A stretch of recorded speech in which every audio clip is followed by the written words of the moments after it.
Social মিডিয়াতে একটা video কদিন ধরে প্রচুর ভাইরাল হয়েছে, যে ভিডিওটা দেখার পর আইনের মুখে সজোরে থাপ্পড় বলুন কিংবা আইনের নির্লজ্জতার প্রমাণ বলুন, সবটাই কিন্তু এই ভিডিওর মাধ্যম থেকে উঠে এসেছে। কারণ আমাদের আইনি ব্যবস্থা মানুষকে যে মৃত্যুর কোলে ঠেলে দিতে পারে, এটা এই ভিডিওটা না দেখলে হয়তো আমরা জানতে পারতাম না। হ্যাঁ, আপনারা ঠিকই ধরেছেন, আজকে আমি বিহারের আতুল সুভাষের ভিডিওকে নিয়েই আলোচনা করতে এসেছি। যদিও তার ঘটনাটা প্রত্যেকেই জেনে গেছেন, তাই ওই কথাগুলো বারবার করে বলে আমি আর কষ্ট তার পরিবারকে দিতে চাই না। কিন্তু তার বিষয়টা নিয়ে যদি একটা ভিডিও না করি, তাহলে সত্যি মেয়ে হিসেবেও কোথাও না কোথাও লজ্জার।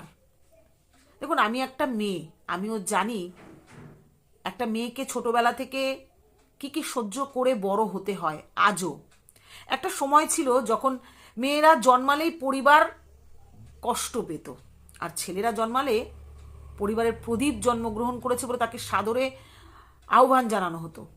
এভাবেই কিন্তু একটা সময়ের সাথে সাথে সমাজের পরিবর্তন হয়ে আজ কিন্তু মেয়েরা ছেলেদের পাশাপাশি কাঁধে কাঁধ মিলিয়ে সব কাজটা করছে, যেই কারণে কোনো বাবা মাই কিন্তু এখন ছেলে মেয়ের বিভেদটা আর খুব একটা হয়তো আলাদা চোখে দেখে না।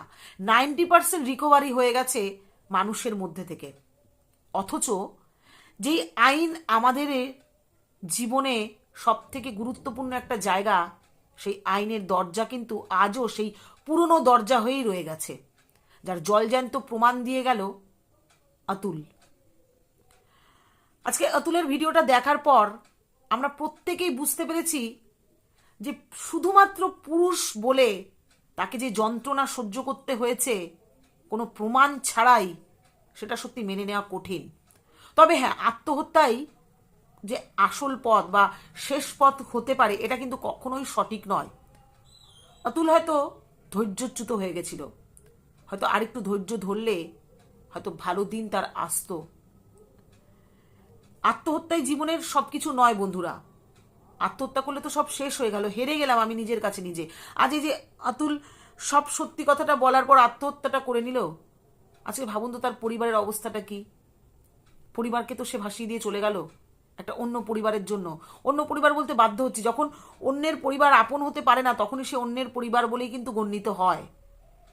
দেখুন, আমি একটা মেয়ে, তার মানে যে একটা ছেলের উপর আমার মানে তার অবস্থার উপর দুঃখ কষ্ট হবে না, সেটা কিন্তু নয়। সব ছেলেই যেমন সমান নয়, সব মেয়েও যে সবসময় সমান হয় তাও কিন্তু নয়। জীবনে আইন আদালতের দরজা কিন্তু আমাকেও অনেক ক্ষেত্রে নাড়তে হয়েছে। আমিও কিন্তু অতুলের প্রত্যেকটা কথার উপর এগ্রি, একদম প্রত্যেকটা কথা তার সত্যি ছিল। আমি একটা সাধারণ মানুষ হয়ে বলছি। বন্ধুরা, যারা যারা কোর্টের চক্কর কেটেছেন তারাই একমাত্র জানেন যে কোর্টে কি কি হতে পারে, আর এই অতুলের কথা কতটা সত্যি। আমি নিজে ফেস করেছি এই প্রত্যেকটা বিষয়গুলো। কোর্টে গেছি ম্যাক্সিমাম দিন। আজকে উকিল সাহেব, কোনো এক উকিল সাহেব মারা গেছেন, আজকে উকিল সাহেবের শরীর খারাপ, অপোজিট পার্টির উকিল সাহেবের শরীর খারাপ, তাই প্রেজেন্ট হতে পারেনি। জজ সাহেব ছুটিতে আছেন, নতুন জজ সাহেব এসছে, তার বুঝতে কিছুদিন সময় লাগবে, তারপরে কেস উঠবে, সেকেন্ড হাফে হবে। এরকম বহু হরতাল, প্রত্যেকটা জিনিস ফেস করতে করতে না সত্যি মানে ধৈর্য বলুন, বিশ্বাস বলুন, সব যেন শেষ হয়ে যায়। তখন মনে হয় কেন এলাম এখানে। তার থেকেও বড় বিষয় কি জানেন, যখন আপনি কোর্টে যাবেন তারপর আপনি জানতে পারছেন যে আজকে আপনার কেসটা উঠছে কি উঠছে না, তার আগের মুহূর্ত পর্যন্ত নয়। এবার ধরুন যে দূর থেকে আসে, অনেকটা দূর থেকে, যেমন অতুল আসতো, তার পক্ষে এটা কতটা চাপের ভাবুন। প্রাইভেট কোম্পানি, তাদের তো একটা ছুটির লিমিটেশন থাকে, সেইখানে যদি কোর্টের জন্যই তাকে অর্ধেক দিন ছুটি নিয়ে বাড়িতে বসে থাকতে হয় বা কোর্টে চক্কর কাটতে হয়, কাহা তো কোম্পানি সহ্য করবে। একটা লিমিটেড ছুটির মধ্যেই তো তাকে ছুটি নিতে হবে। তাহলে সে নিজের পেটের জন্য সংস্থান করবে নাকি কোর্টের পেছনে দৌড়াদৌড়ি করবে? এসব কিচ্ছু কিন্তু কোর্ট গুরুত্ব দেয় না। না তার দূরত্ব, না তার পরিস্থিতি, না তার পেট, কোনো কিছুকে কোর্ট বোঝে না। কোর্ট শুধু নিজের পরিস্থিতিটাকে বোঝে।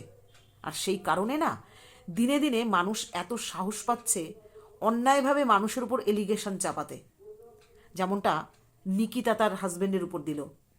আর মেয়েদের বিষয়টা এতটাই স্ট্রং যে মেয়েরা মুখে বললেই তারপরে আর কিছু দরকার পড়ছে না, সঙ্গে সঙ্গে অ্যাকশান। আর ছেলেদের ব্যাপারে প্রমাণ, তথ্য, এটা ওটা করতে করতে আলটিমেট ঘটনাটা অন্যদিকে মোড় নেয়। আমার নিজে ফেস করা একটা ঘটনা, চোখের সামনে দেখেছি যে ছেলেটি মেয়েটি ভালোবাসার মধ্যে লিপ্ত দুজনেই। ছেলেটির বয়স 20 বছর, মেয়েটির 16 বছর। দুজনে গিয়ে কোনো একটা হোটেলে রাতে থেকেছে। পরের দিন মেয়েটি তার মাকে নিয়ে গিয়ে ছেলেটির নামে একটা পোক্সো কেস দিয়ে দিল। ভাবুন, মেয়েটি কিন্তু নিজের মানে স্বেচ্ছায়, এবং এটুকুও জানা যাচ্ছে যে যে হোটেলে উঠেছে সেই ম্যানেজারকে পর্যন্ত সেই রিকোয়েস্ট করেছে থাকতে দেওয়ার জন্য। 16 বছর বলে তাকে ম্যানেজার থাকতে দিতে চায়নি, কিন্তু কোনো সমস্যা হবে না, টাকা পয়সা দিয়ে কোনোভাবে থেকেছে। কিন্তু পরের দিন গিয়ে তার মার সাথে ওই ছেলেটির নামেই দিয়ে দিয়েছে একটা পোক্সো কেস। ছেলেটিকে ভূতেরে ঢুকিয়ে নেওয়া হলো। যেহেতু মেয়েটির বয়স 16 বছর, সেহেতু মেয়েটির কথা যথেষ্ট, তার বাইরে কোনো প্রমাণ বা তার কিন্তু কোনো শারীরিক পরীক্ষা নিরীক্ষা সে করতে চায়নি বলে করানো হয়নি। যেহেতু তাকে দেবে না সেই কেস, মানে তাকে জোর করে কোনো কিছু করানো যাবে না, যেহেতু সে মানে বিলো 18।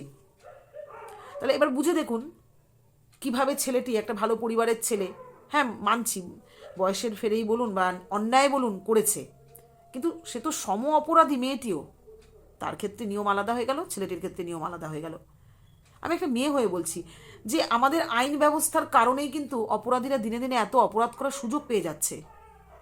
আর মেয়েরা তাদের এই মানে দুর্বল আইনগুলোকে কাজে লাগাচ্ছে।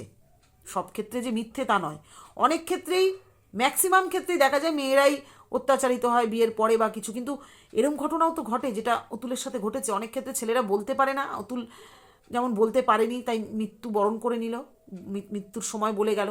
অনেক এরকম আছে যে যাদের অস্তিত্বই খুঁজে পাওয়া যায় না। ছেলেদের ক্ষেত্রেও হয়, মেয়েদের ক্ষেত্রেও হয়। তো ঘটনা যখন উভয় ক্ষেত্রে সমান, তাহলে আইন কেন উভয়ের ক্ষেত্রে সমান হবে না আমাদের দেশের? যতদিন না আমাদের দেশের আইন সঠিক পথে চলবে, ততদিন না আমরা তিলোত্তমার বিচার পাবো, না ইয়ের, না এই অতুলের মতো ছেলেদের বিচার পাবো, না অন্যান্যদের বিচার সঠিকভাবে পাবো। বরং অপরাধীরাই দিনে দিনে মাথা চাড়া দিয়ে উঠবে, আইনের উপর উঠে নাচবে। কারণ আইন তো অন্ধ, চোখে দেখে না। জানি না, যেভাবে বলে গেছে অতুল, জজ সাহেব বলুন, তার ওয়াইফ বলুন, তার শ্বশুরবাড়ির তরফের যে প্রত্যেকটা বিষয়গুলো, সেগুলোর উপর আদৌ কোনো রকম বিচার হবে কি না। কিন্তু হবেটা কি? শেষ পর্যন্ত কি অতুলের অস্থি কোনো কোর্টের সামনে কোনো ড্রেনে ভাসিয়ে দেওয়া হবে, নাকি তার অস্থি ভাসানো যাবে সঠিক বিচারের পরে? বন্ধুরা, আপনারা এই বিষয়ে কি বলেন? আপনাদের মতামত আমার কাছে যথেষ্ট গুরুত্বপূর্ণ। কারণ আমি মেয়ে হয়ে বলছি, আইনটা ছেলে মেয়ে উভয়ের ক্ষেত্রেই সমান হওয়া খুব প্রয়োজন। না হলে অতুলের মতো আরও অনেক প্রাণ কিন্তু এভাবে চলে যাবে, যা শেষ হয়ে যাওয়ার পরে আফসোস ছাড়া আর পরিবার শূন্য হওয়া ছাড়া আর কিচ্ছু থাকবে না। নমস্কার।